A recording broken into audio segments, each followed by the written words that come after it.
USCHO.com.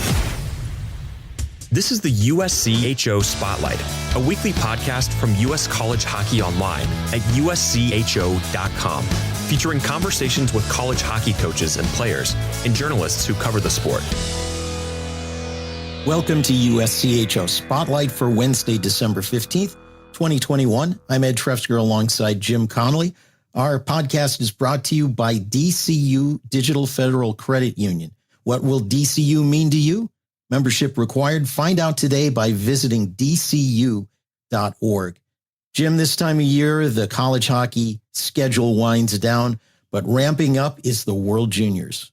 And it certainly is World Junior time here. This year's tournament taking place in Red Deer in Edmonton, Alberta, kicks off on December 26th. And the United States, the defending gold medalist, and here to talk about the U.S. team is a good friend of ours, good friend of college hockey, Chris Peters. He's the NHL draft and prospects writer for both Daily Faceoff and Hockey Sense. You can read his stuff at hockeysense.substack.com. He's been around this game for a long time, and he has covered the national angle of USA hockey and these tournaments for quite some time as well. So Chris, welcome back. I mean, we were just saying it off the air. We know it's almost Christmas time when we're talking to Chris Peters. Yeah, how about it? I mean, this is how I spend my holidays now is talking about the World Juniors, but that's all right. I mean, maybe not for my wife, but it's great to be with you guys, and thanks for having me. It's always an exciting time of year for me, and I know for a lot of fans that love college and junior hockey. Defending gold medalist for the United States. I feel like looking at this team, obviously the players are very different. There's not a lot of carryovers from last year. I think if I'm right, 5 total that carry over from last year's roster. So there's a lot of turnover, but the coaching staff with Nate Lehman at the helm looks similar. Does that mean that maybe we can expect a similar type of product on the ice? Well, I think stylistically, certainly, I think if you're, with Nate Lehman and really the entire coaching staff is back because, you've got all the assistants and everybody. So that was really, I think, important for USA Hockey to get those people say, hey, you want to do this again? Do you want to do it when it's more, last year was in a bubble where there were no fans, and this time around it'll be, fans and it's in the same place, but it's completely different. And, so there's a lot on the line there. But, the thing that I think people will notice is, the 2001 birth year was probably the best class of Americans. Like a lot of people talk about the 97 birth year with like Hanifin and Werenski and Matthews and all those guys. But 2001 was, Cole Caulfield and Trevor Zegras and all these other players that had such a huge impact. So you're losing those guys. So you don't really have the scoring ability. You don't have Spencer Knight. You don't have Dylan Wolf, who was on, or just Dustin Wolf, who was on the team last year. 2 goalies that could have started every game if they wanted. So it's different in that regard. Whereas I think, they're going to be looking for guys that can step up and score for them in a way that they didn't have to worry about that last year. They knew they could throw Cole Caulfield over the boards. They knew it could be Trevor Zegras, and Zegras had a record-setting tournament, or Matt Boldy, who was so important.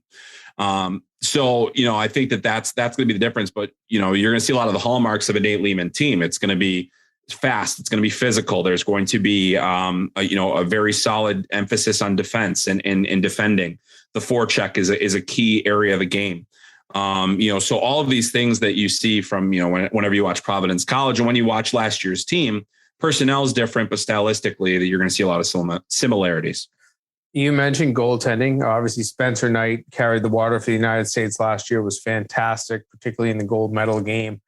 All new faces in there this year. For college fans that listen and watch, and we to what we talk about, Drew Commesso at BU is the most familiar name, but you have 2 potential college prospects also on the roster. What do you see from the 3 goalies? Yeah, well, I think, Drew Commesso was supposed to be on the team last year, but because of the Boston University's COVID protocol situation, all the BU guys couldn't go. And so he was knocked out. So I think you're looking at Drew Commesso probably being the starting goalie for this team. Nate has not said that yet. He's not confirmed that Commesso is going to be the number 1, but you look at, in terms of experience and what he's gone through he's the guy that is most likely to get the majority of the reps. The guy who has the inside track on being the number 2 goalie is Caden Mberico, who plays for Lincoln in the USHL. Did play for the national team development program the 2 years prior, was the starting goalie at the World Under-18s this last year. Unfortunately sustained an injury during that tournament and wasn't available for portions of that tournament. He's committed to go to Colorado College. So he's got his own, future head coach on the staff in Chris Mayotte.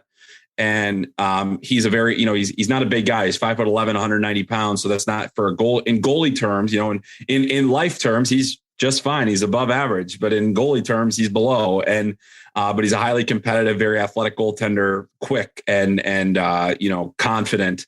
Then Dylan Silverstein, who's committed to Boston College, has had a really good year for the national team development program. I think he's exceeded expectations in that regard. He's a similar guy, 6 foot, 179. So similar in size to Mberico.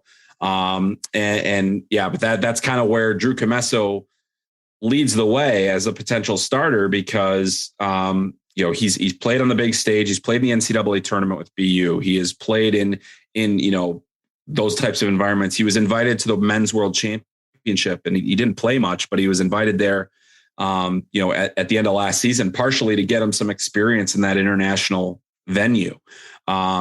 So it's going to be really interesting to see, but I think, they have confidence in Drew Comesso. His numbers don't look as good this year compared to previous seasons, but also, you look at BU as a whole right now and they've struggled as a group and the goalie only shares a portion of that blame, I think.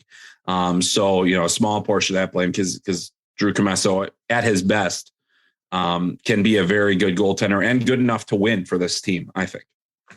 Chris, let's turn to the defensemen. You mentioned in your newsletter that you think this may be the best group of defensemen in the tournament. There are 3 returnees. You also mentioned that maybe Nate Lehman is going to skate 8 defensemen in a game. What makes this group of defensemen so good? Yeah, so they with the rosters expanded, they were able to take 8 defensemen. And so they have 25 total players, 20 skaters. So that's 2 more than normal. In a regular World Junior year, it's usually, a roster of 23. So they decided to take 8 defensemen. Last year, they took 9 defensemen and 13 forwards. And so it'll be 8 and 14 this time. And, I think it's really interesting how they're going to be set up on the blue line because, they have 3 right shots. They have the rest are left shot defensemen. You've got Jake Sanderson, who is going to be the anchor of that blue line. I think he's one of the best players in college hockey this year. I think he's one of the best NHL prospects on this team. And then Brock Faber is probably going to be, the de facto number 2 defenseman. And Nate Lehman said today that they're planning to play those 2 guys apart so that they have balance. And both of them are elite defenders. But I think as we've seen, Jake Sanderson, much more offensively gifted this season, getting involved in the play more, much more confident in those elements of his game. And then you've got Brock Faber, who is an elite defender as well. And great footwork, a tremendous skater playing at the University of Minnesota. But then the rest of this blue line, it's all college guys. It's all, you've got Ian Moore from Harvard, who's going to probably play a pretty significant role. Luke Hughes from Michigan, who's going to be one of the more dynamic kind of power play guys on this team. Jack Pert went from not being invited to camp to Sean Barron's getting knocked out by COVID protocols. He's invited and he makes the team, and so they had to cut 2 defensemen from camp and Jack Pert was not one of them. So, good for him to make it. And he's actually gotten some time on the power play as well. But I think the most, and then you got like Scott Morrow, who's a dynamic offensive defenseman. So there's a lot of different types of defensemen on this team, but they've got good size. They all can skate.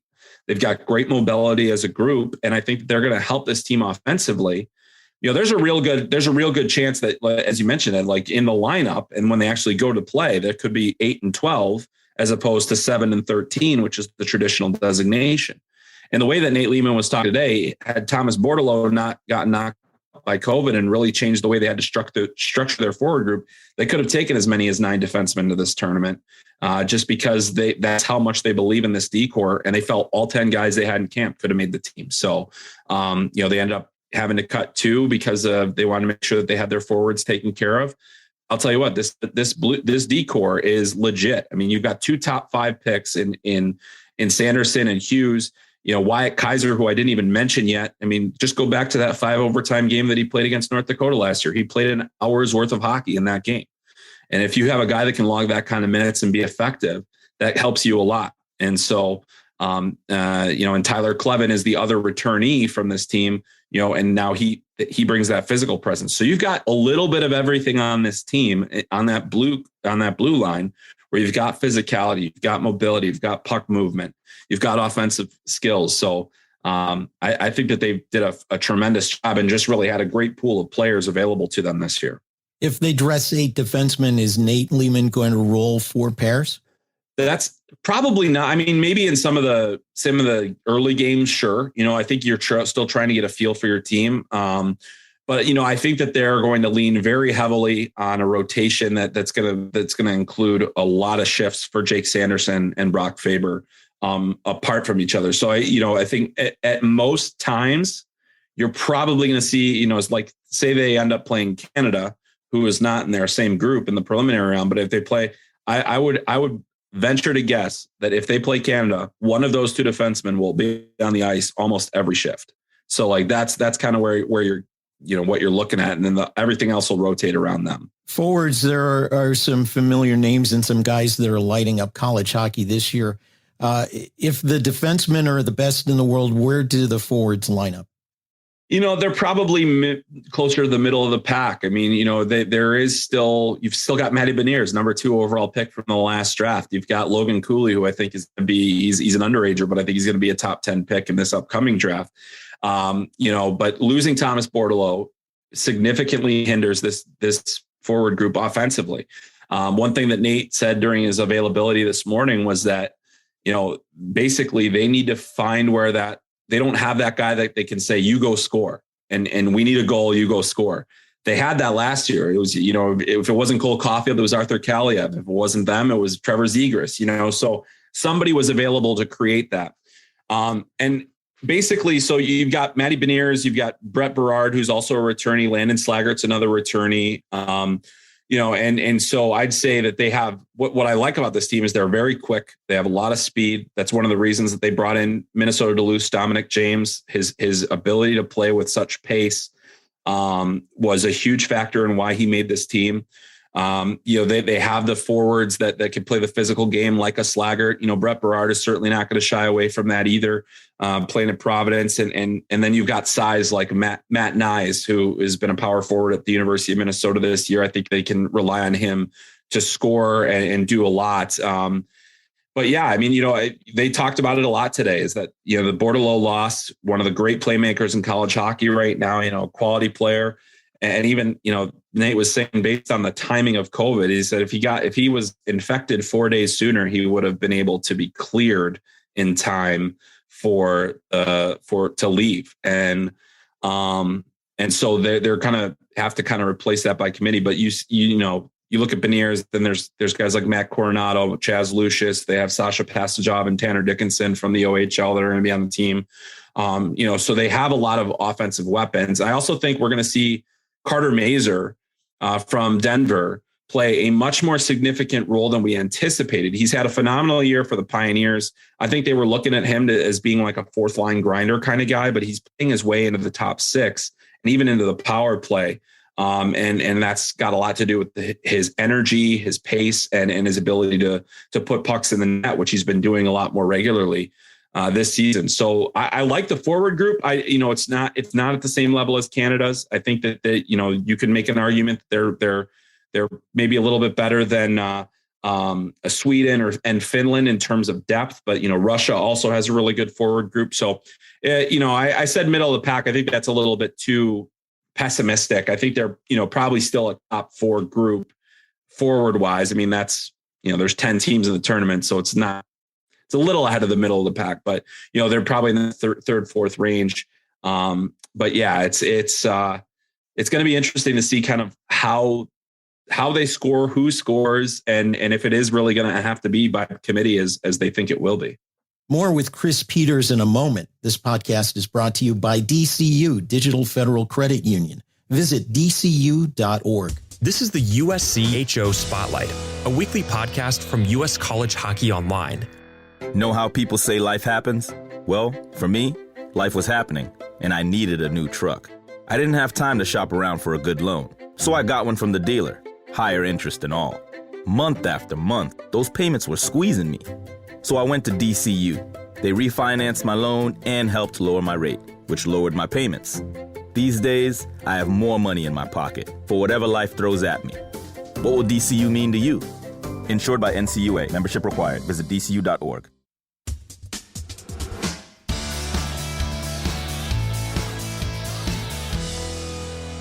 Continuing now on USCHO Spotlight with NHL Draft and Prospects writer Chris Peters. Chris, what do you think about the size on this team? I look at, the defensive core has the numbers. You've got Clevin at 6'4", and you have Moore at 6'3". But the forward group, you have a lot of guys in that 5'9", 5'10", 5'11" range. I'm not saying that size means anything. And we see it in the NHL that some younger guys, smaller guys can make a go of it. But, does this feel like a bit of a roster that might be a tiny bit undersized? It might be. I think really you'd be more concerned if it was small and slow. Luckily, they're small and fast, or maybe at a little bit below average. I think that what we've seen is a lot of the teams now are a little bit lighter up front. I think Canada, certainly they attempted to get bigger as a group based on the camp that they had, but they ended up letting go some of their biggest players. And so I think that you're looking to play. It's all about the style that you play. And then so you look at Landon Slaggert, who is about 6 foot, but he plays a heavy game. Matty Beniers, despite being such a high pick, he plays a heavy game. He's very difficult to play against. Matt Nyes is a legit power forward. So it's all about how you play. And if they have enough energy, if they're, their whole game is going to be putting pressure on the opposing defense, making it difficult to transition out of the zone. And that is where in a situation like that, speed is almost more important than size, because if you can get to those defensemen and force them to make tough decisions and quick decisions, just as USA did with such great effectiveness in the gold medal game against Canada last year, you make it really difficult to score against you. So I think they're comfortable. They have that big blue line. Like, I think that the D-core is good in terms of the size and strength. And I think they're comfortable with where they're at, forward wise. And they brought in some guys, like Dylan Peterson was one of the guys that got cut. He's a big guy, heavier guy. You think about some of the guys they didn't invite to camp, Tyler Boucher, Luke Tuck, also BU guys, that have some of that, size and heaviness to them. I just don't think that was a priority for this team. And it was much more about foot speed, about scoring ability, about being able to play a versatile game.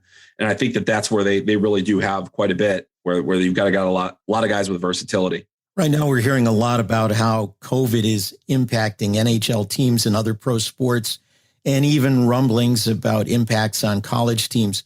What are the discussions? What are some of the precautions that are being taken right now? Well, as far as the players are concerned, I think that today is the most concerning day, because it's travel day as we record this. And essentially, once they get to Canada, they will be able to, they have to go into a mandatory 48-hour isolation. Every coach, they'll be in their own rooms. They'll isolate. They will continue to test.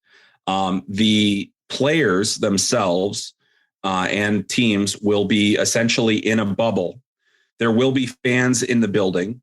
All fans have to be fully vaccinated.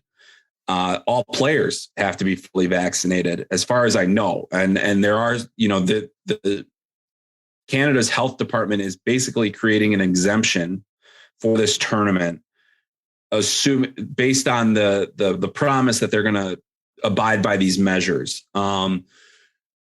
The problem is if anybody does test positive, you can't add anybody.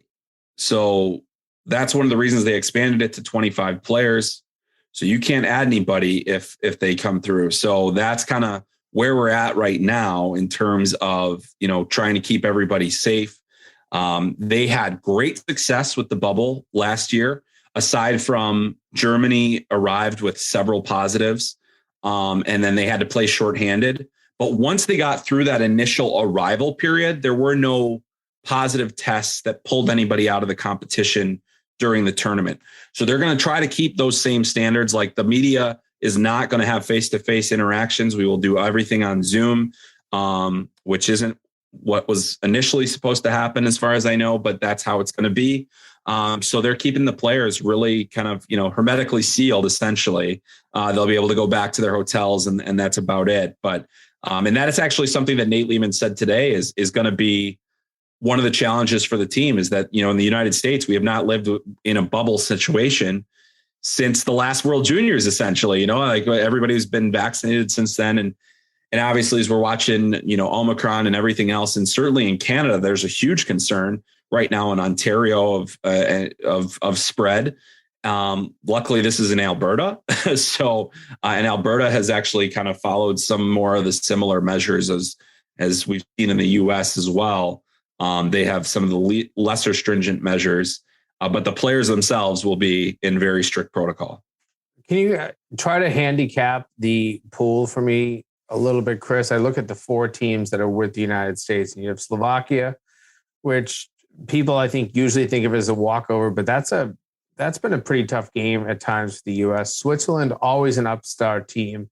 They always seem to be better than people expect. Sweden, possibly one of the best round robin teams that we've ever seen in this tournament of late. And then Russia, a team that has been the nemesis many times for the United States. This is, everybody says, oh, Canada's not in your pool. That's a good thing. But these are some pretty still tough competitors that they're going to have to face in this early round. Yeah, it's the group of death. I mean, really, you look at, and I think Canada is probably feeling a little bit like, hey, we, our group is not as strong, and let's hope that we are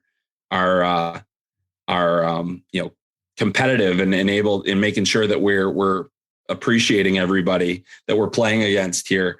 Because they're with Finland, Germany, Czech Republic, and Austria. So you've got 2 teams in there in Germany and Austria that are not going to have a lot of the same, like the Marco Rossi's and the Tim Stutzlas like they had last year. So, but anyway, getting back to Group B, I think Russia is certainly the biggest threat to the U.S. in terms of placing first. I think they have the deepest team. They have Matvei Michkov, who's only 16 years or just turned 17 years old, and is one of the greatest young goal scorers I've personally witnessed live. I mean, he looks like he just decides that he's going to score and he scores. And it's incredible to watch. Sweden has, and then Russia also has a great goaltender in Yaroslav Askarov. Sweden has good balance throughout their lineup. They got Alexander Holtz and William Eklund back, both guys that have played NHL games this season. They got Simon Edvinsson on the back end, who was a top pick in the last draft by the Detroit Red Wings. And then they have Jesper Wallstedt, who I think is one of the best goaltenders in the age group. And as you mentioned, Slovakia, they're a team that has tripped up the U.S. before, and they actually have maybe one of their best teams that they've sent here because their 2004 and 2005 birth years have several players that are going to be first-round draft picks in the NHL. So they're young, but they are going to be very skilled and very challenging. So that's a group to be aware of. I personally think, as I look at it and as I've looked at the way that the teams have been built, and as I think about it now, I think that the U.S. on paper is the best team. When you take into account the defensemen, and then there's enough firepower there. But I think Russia is probably the biggest threat. I don't think that Sweden has the depth that it normally does.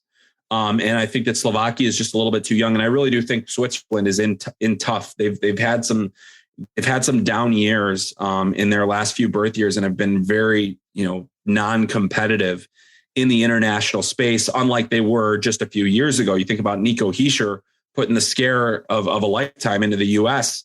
the year that they won the gold medal, because he almost beat them single-handedly, and they don't have a guy like that anymore. So it'll be interesting to see. But I do think that the U.S. has a really good chance to come out of the group on top. I think that the part of that is, the way the schedule sets up. They open with Slovakia, which is not a pushover, but it's a way for them to kind of establish their game and against a team that doesn't match them depth-wise. And then you go, and your next game right after that is Sweden. So, you get a day off and then you go play, against Sweden. So it's going to be really interesting to watch that whole thing kind of transpire. USA gets Russia on New Year's Eve, so everything to play for at that point. I like the way that does set up for the US in terms of the way that the schedule was built. So I think that's a big factor as well. Chris, before we let you go, stepping aside from World Juniors, the Olympics coming up this year, the NHL has committed to allowing their players to head over to Beijing for the Olympics. But what is going on in terms of COVID? We keep hearing that maybe the NHL is fine with players going, but some of the players themselves might not want to go. And we're hearing about Plan B and some of these rosters. Where do you see this all going in the next month? Yeah, it's tough to handicap in terms of what will happen, but the way that it's trending right now is certainly suggesting that USA Hockey and Hockey Canada better get their Plan B ready. And the US did name Bill Guerin as their GM for if the NHL players are going to go. They all certainly are focused on that. But John Van Beesbroek did say if they have to go to Plan B, they'll probably go with a format similar to the 2018 Olympics, where it was pros and European pros and college players. Now, if you'll remember, Ryan Donato and Troy Terry were the team's two best forwards. They absolutely lit it up together. And I think that USA Hockey is going to have learned from that we didn't need to get as many older professionals. Let's get the guys that are steps away from the NHL. So actually on dailyfaceoff.com, I just as we're recording it published, I have like a Plan B roster. Now, the thing is about that is college players that are currently going to be playing in the World Juniors. I don't know if they're going to want to go into another bubble and be away from their team for another month after already doing it. And I would not blame them if they said, no, thank you. But I did in the event that, they're the best players available, like say Matty Beniers, who I think would absolutely be a candidate for that team. He could, if he did go, I'm looking at guys like, Matty Beniers, Thomas Bordelot, now that he'd be recovered from COVID by that point. Noah Cates at Minnesota Duluth, who played in the World Juniors, who's, came back for another year. Jake Sanderson, Brock Faber, I mentioned, Ronnie Attard at Western Michigan, Nathan Smith at Minnesota State. These are the types of players. I'm like, those are the types of guys that I would want to be asking, if they're available and if they want to go.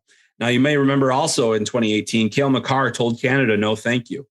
And I think that was the right move for him. He didn't want to go away. So that it might be tough to get some of these guys in the most crucial part of their season right before the playoffs to go play in the Olympics when you probably don't have a great shot at winning gold, with the roster that you're going to be able to put together. So it's going to be a tough decision for those players. I mean, when USA Hockey called and say, hey, do you want to go to the Olympics? Which is, previously not even a thought, then, I think that there is at least a discussion to be had. But I think it, really at this point, it's not convenient for anyone to go.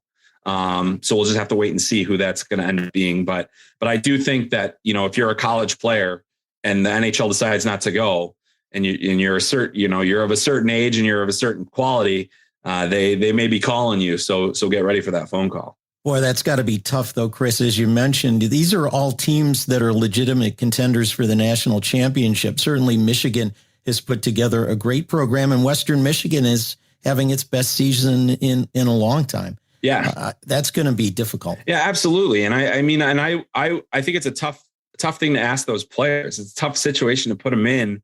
And maybe in the end, they decide not to do that. Maybe in the end, they will decide to just go strictly with European pros. But as I've looked through, combing through and trying to find the guys that fit, there aren't a ton of former NHLers. The player pool that the U.S. has to pull from European pros is not nearly as good as some of the other countries.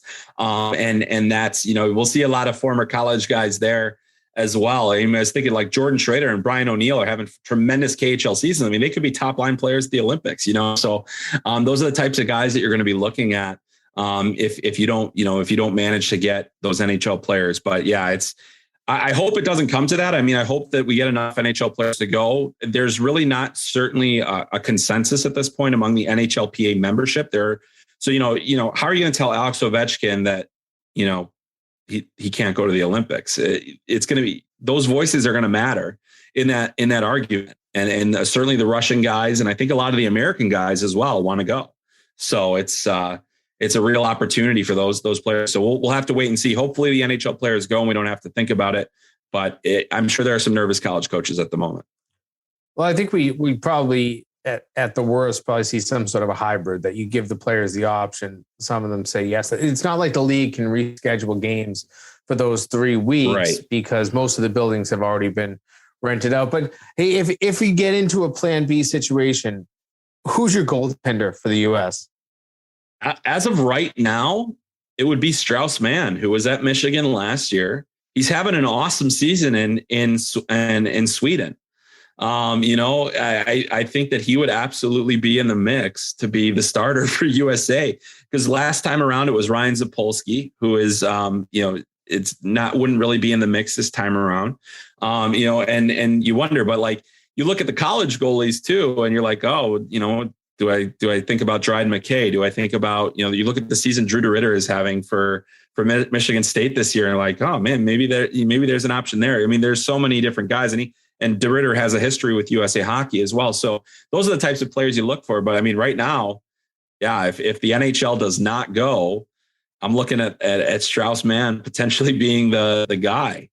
So that's kind of where we're at. But it's going to be really interesting to follow that process. And I know USA Hockey is just hoping they don't have to get to that point, not because of the players, but because this is an opportunity to actually win a gold medal with the NHL players that they have. I mean, Austin Matthews in his prime, and you look at having Patrick Kane getting one more kick at the can, and all these other players, Kyle Connor that's emerged, Johnny Gaudreau finally having an opportunity to go. Will Jack Eichel be ready? Bill Guerin said he's not ruling him out. So, there's all those different things that kind of come into play. And as you dream a little bit, you're like, wow, this could be a really special team.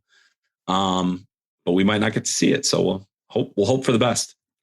You always think it's going to be a boycott that would keep you out of an Olympics, but it could also nope, just COVID. Could also just be COVID. Hey, Chris Peters, we appreciate everything you do. If you want to check out Chris's work, hockeysense.substack.com, and read it, subscribe to it, pay whatever you have to pay to read it, because what he writes on a daily basis is really incredible, particularly if you love this international game that I know this time of year we can't get our minds off of. And I will be, I know East Coast, it's not convenient time slot again. We'll have a lot of 9:30 and 10:30 starts out here, but we'll still enjoy every ounce of the hockey at the World Juniors. So Chris, we really appreciate you coming on every time you pop in, whether it's here or Frozen 4. It's always fun to talk. Yeah, well, it's great to be with you guys. Great to be talking hockey, and just stay safe out there, everybody. And let's hope we get a good tournament and good Olympics and everything else, but always a pleasure, and happy holidays to everybody out there as well. Jim, I'm fascinated by what Chris mentioned about having the top defensive core and maybe towards the middle or upper middle of the pack with forwards.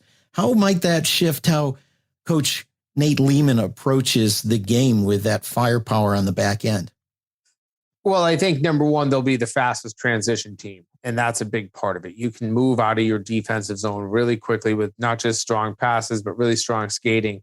But I think he'll probably also have to let the leash off those defensemen a little bit, let them get into the play. I look at this list and you see guys like Brock Faber and Jake Sanderson. There's so much talent there, but even younger guys, I see Scott Moore a lot in Hockey East, and he's a guy that you just have to kind of let him have a little bit of free reign. Tell him to be defensively responsible. And I guess this goes for all eight of the guys on that back end, but tell them they have to be defensively responsible, but let them go. Let them get into the offense. Because if you let them below the dots, you're going to see some guys that can finish just as well as any forward. There's a lot of offensive talent in this blue line. And that, I think that's what Team USA has been building toward for the last decade and a half, is having those mobile defensemen. And you're really seeing it play out here. This could be one of the more dangerous blue lines that we'll see. So the power play and obviously the transition game, they should be factored significantly by the talent that is in these blue liners, these back enders. I'm always fascinated at the World Juniors how some players kind of come to the forefront, or some players you might not notice. make a big impact. The one who jumped out at me just because of his physical play and really his hard work and grinding in last year's World Juniors was Brett Berard. And I'm going to be interested to see who kind of reveals himself among these players this year.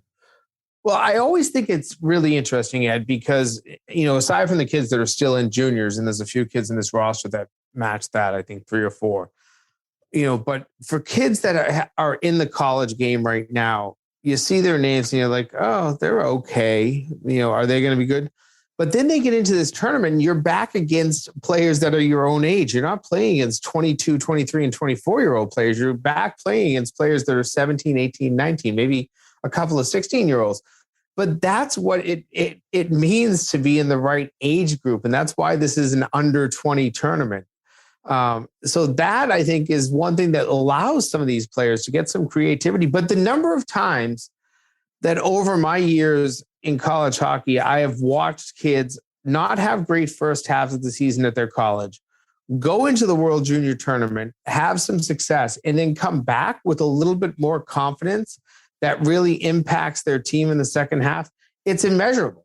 I've seen it so many times. And I think that's one thing that we sometimes forget is that these players will come back to their campus a little bit more swagger, a little bit more confidence. Maybe it's the gold medal that's around their neck, but they seem to play a little better in the second half.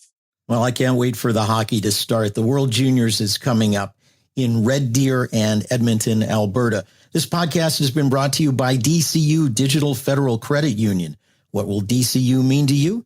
Membership required. Find out today by visiting dcu.org. For Jim Connelly, I'm Ed Trefzger, and we'll catch you next time. This has been the USCHO Spotlight, a production of U.S. College Hockey Online. Visit uscho.com/podcasts to listen or subscribe.